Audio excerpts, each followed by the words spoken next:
Hey guys, Chris from the Ultimate Recycler. We're in my back lane. I'm going to continue my great backyard cleanup series. This is part 10. It's been 5 months since we last had an episode, and that was back in March. It's now late August. We're starting to get some nice early spring weather, even though it's not quite spring yet. And yeah, I want to get this lane finished in this episode, so I'll show you what we've got planned and what we're going to deal with.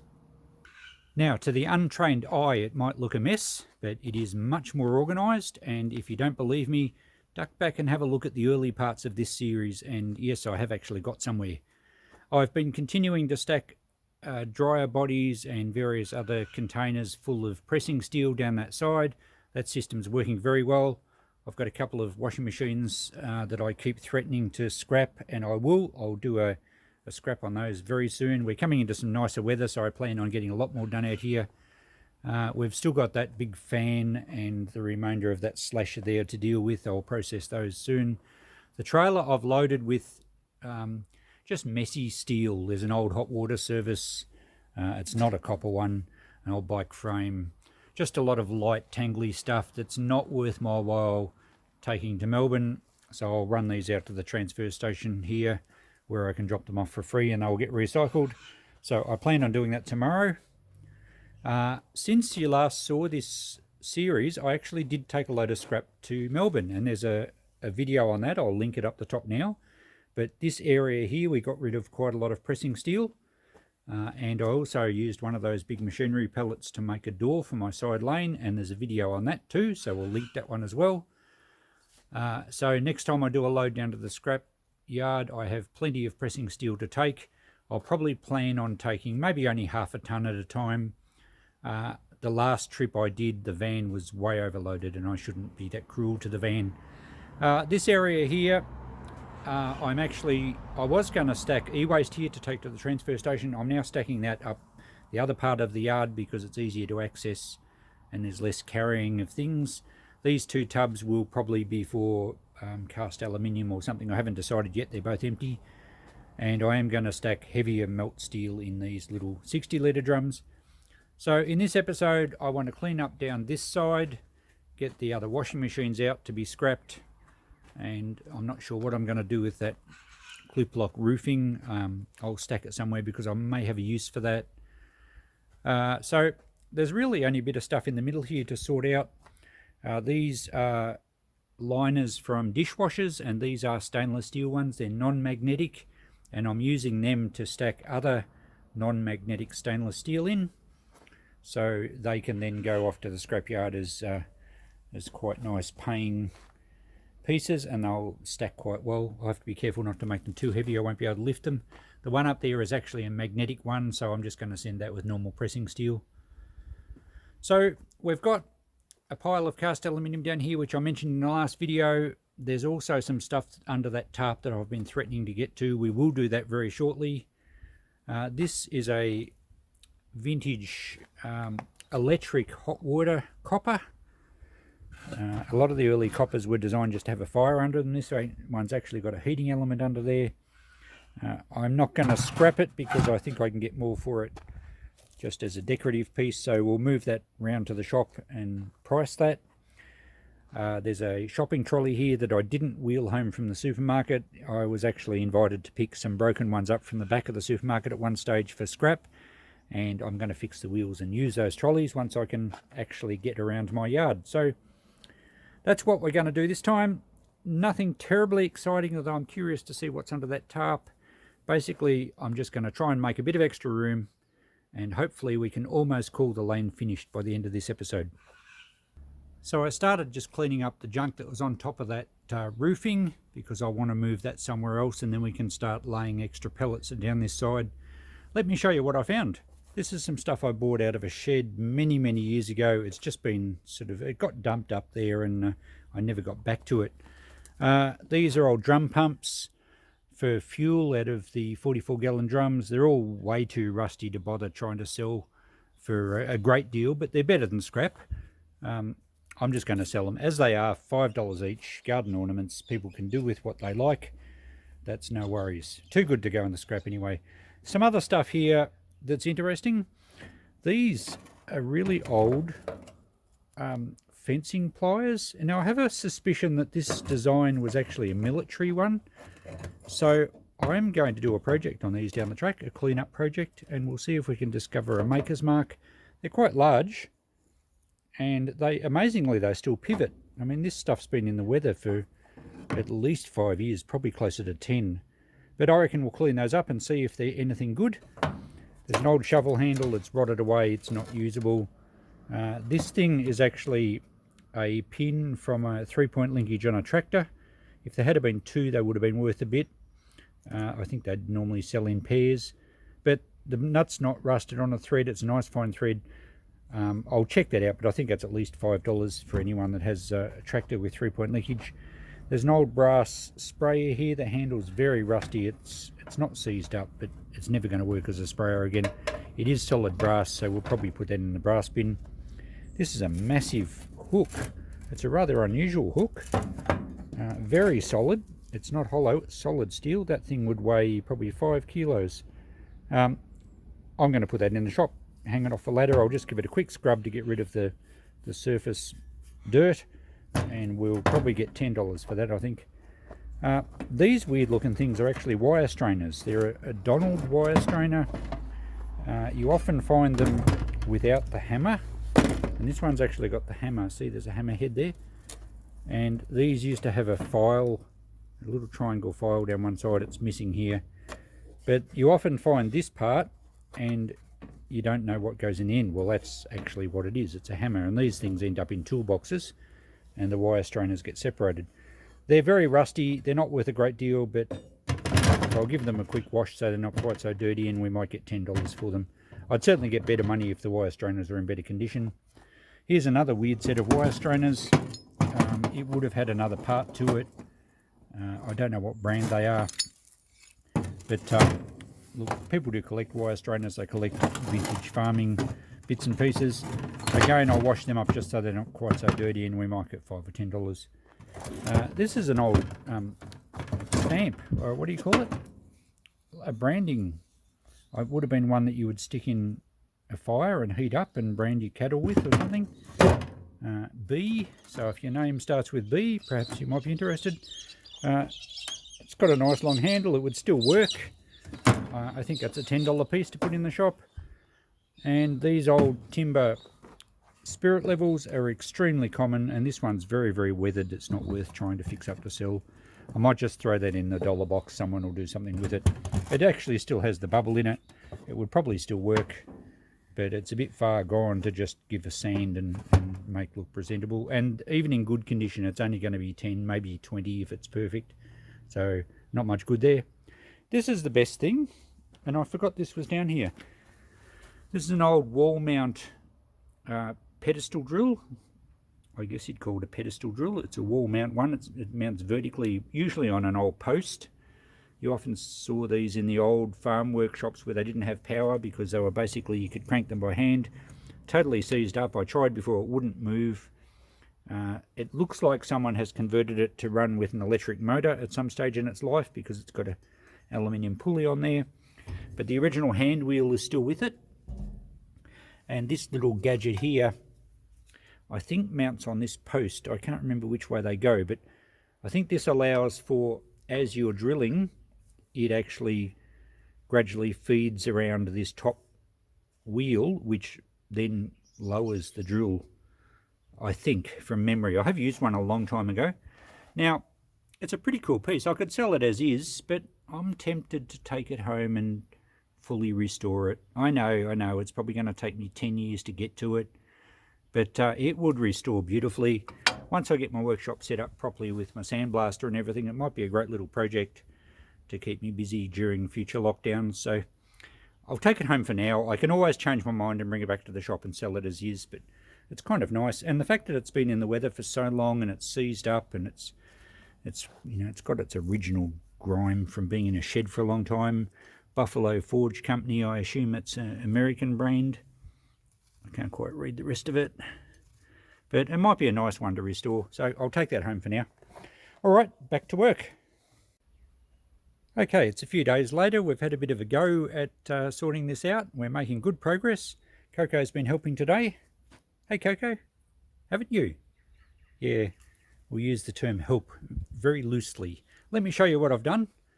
I've got the roofing off there. I've decided I'm certainly going to keep it because I think it's going to be handy to make a bit of a roof over my shipping container down there.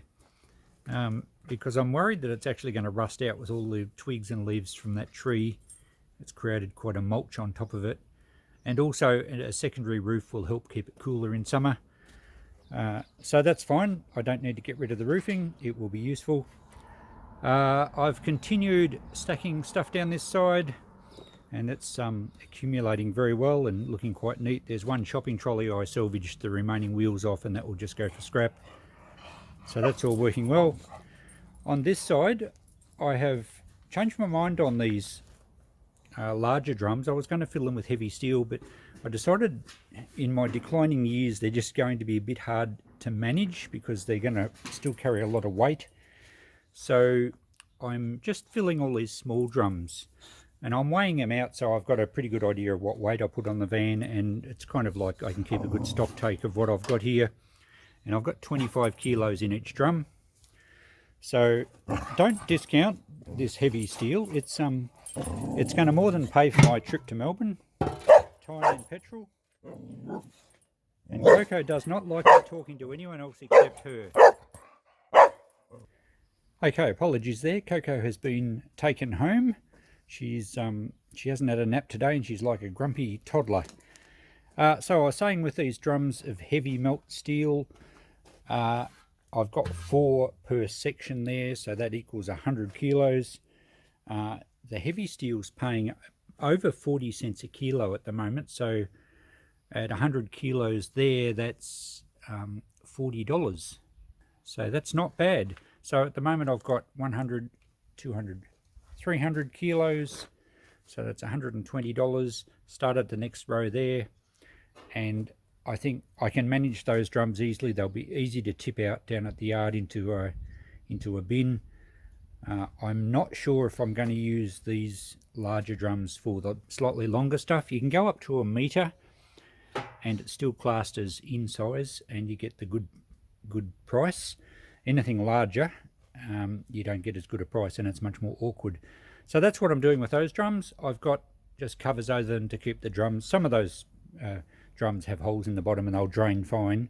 The big ones do drain as well, but the roof of the old shed next door here doesn't have a spout, so it just gets flooded every time it rains, and I don't want the drums filling up with water. Alright, down further this side, I'm keeping all this stuff for the moment. Now let me explain. There's 2 dryers that just came in since we last filmed, and these are all the heavy industrial washing machines. I think I've got 6 of them here, and I've got a few round in the other part of the yard. I'm going to start a series of scrapping videos based on 10 of every item. Now, most of you won't accumulate 10 washing machines or 10 dryers, but because I'm second-hand dealing and cleaning out houses and sheds, I do get them quite often. So when I get 10 of something, and that will equate to microwaves and various kitchen appliances, I'll do a series of scrap out videos, because 10 will give me a really good idea of whether they're worth it, because you get a bit of a sequence on how to scrap them, and we can then discuss values. So that's why I'm going to keep those at the moment. They're nice and neat there. Once I do scrap those out, I'll put more pallets down that side. I've got these big 44-gallon drums full of heavy steel, which I'll gradually distribute into smaller buckets, because even though I have got a crane on my trailer, I actually don't think it would lift one of those, and some of them have been there so long that they're starting to rust out at the bottom, even though they're up on bricks. So I won't continue to use the big 44s for the heavy steel, but it's certainly been a good way to keep it for now.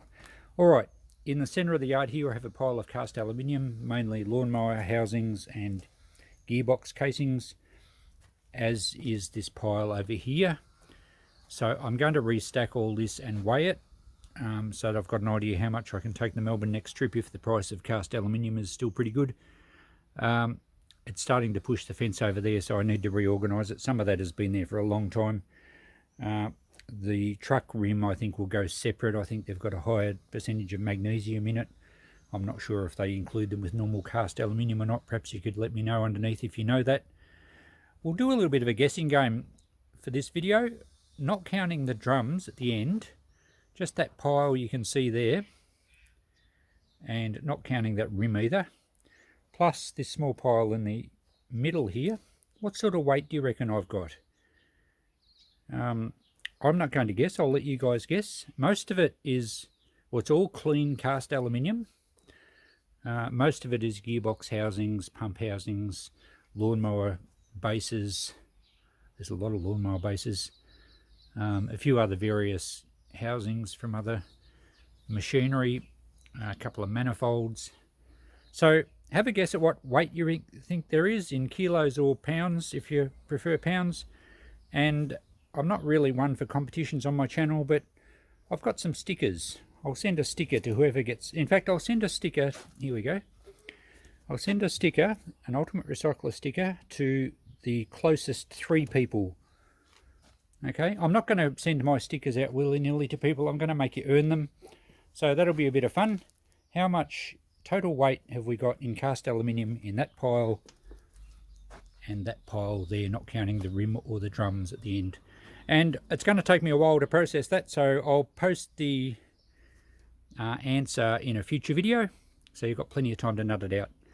Alright, let's wind up this video. I think we can pretty well say that the lane is mostly organised, which I'm pretty happy with. I may have moved a few things into my main yard rather than deal with them. I'm not going to admit yes or no, and I don't want to talk about that anymore, but we'll get to the other stuff soon. I did process most of it.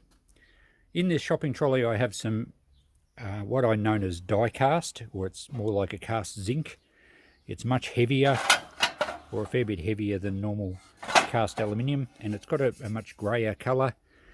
I'm not sure if scrapyards take that separately as a cast zinc, or whether they will include it in cast aluminium, but I'll sort all that out another time. And I still have to have some better way of storing that. I'm not happy with it in those little drums, they rust out.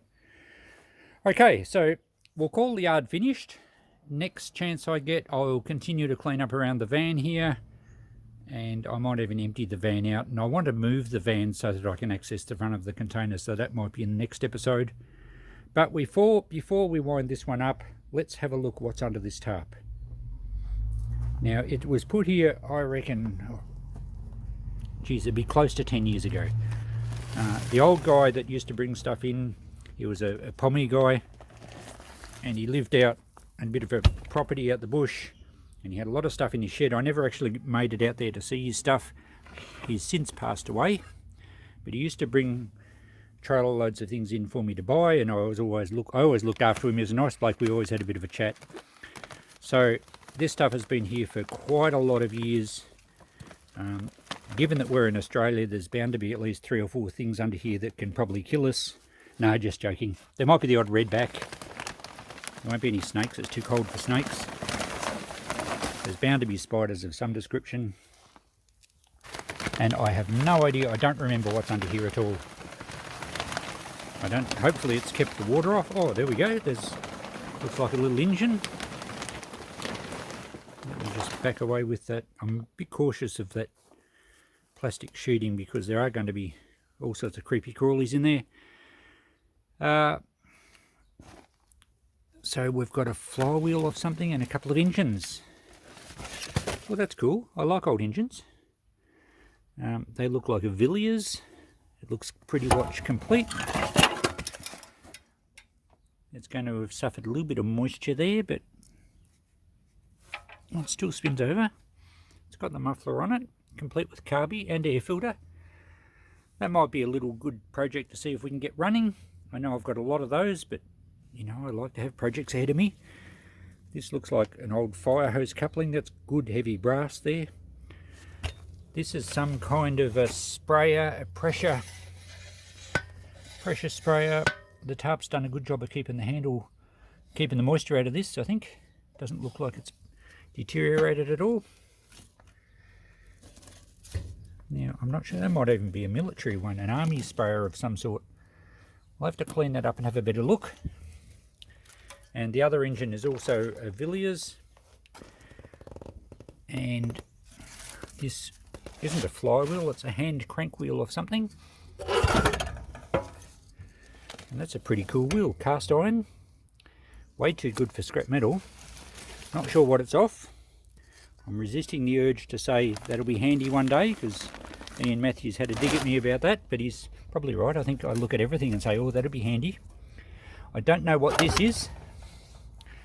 Oh. I know it's heavy. It's solid. It almost looks like some sort of centre spiral out of a grinding mill or something. If you know what that is, let me know. I don't think I'll throw it in the scrap bins.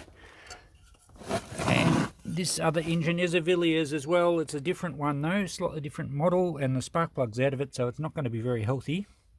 Whereas at least this other one has a spark plug in it. So there we go. They have sat there for probably a decade or thereabouts.